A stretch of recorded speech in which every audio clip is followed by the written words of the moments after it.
So guys আজকে আমরা আমাদের মাঠে ফার্স্ট নিয়েছি। তো ব্যাপারটা হচ্ছে কি আজকে আমাদের মাঠে খেলা, ওই জন্য আমরা সব বন্ধুরা মিলে ভ্যান নিয়ে বাড়িয়ে পড়লাম বক্স আনার উদ্দেশ্যে। তো তারপরে আমরা ঢুকে গেলাম বক্সের দোকানে। এই সাইডে দেখি সব বক্স আলোচনা করছে। তো আমার এই ছেলেটা মাইক নিয়ে বার হচ্ছে দুটো। তো এই সাইডে বক্সওয়ালা আমাদেরকে ফিটিং করে দিচ্ছে। তো সব কিছু জ্বলছে কি না জ্বলছে তোমরা তো জানো, এটা ডিজে লাইট বেবাড়িও হয়।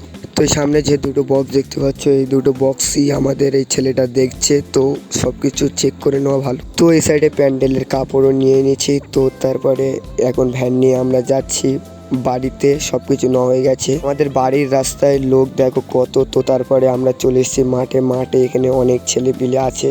তারপরে এই সাইডে বক্স ফিটিং করছে সবকিছু। তো ফাইনালি গাইস আমাদের মাঠটা তোমরা দেখতেই পাচ্ছ, কেমন লাগছে কমেন্টে জানাবে। আর এই ট্রফিটা পুরো ভেঙে গেছিল, ফের নতুন করে সারতে হচ্ছে। দুদিকের খেলায় হাড্ডি চলছিল। তো এই সাইডে আমাদের টিম আছে, আর এক সাইডে অন্য টিম আছে। আমাদের টিম সবুজ কালার জার্সি পরে খেলছে, অনেক ভালো খেলা করছে। তোমরা তো দেখতেই পাচ্ছ এই আমাদের মাঠে কত দর্শক তোমাদেরকে কি বলবো, অনেক দর্শক হয়েছে। ফাইনালি গাইস আমাদের মাঠে আমরা চ্যাম্পিয়ন হলাম। তো কেমন লাগলো কমেন্ট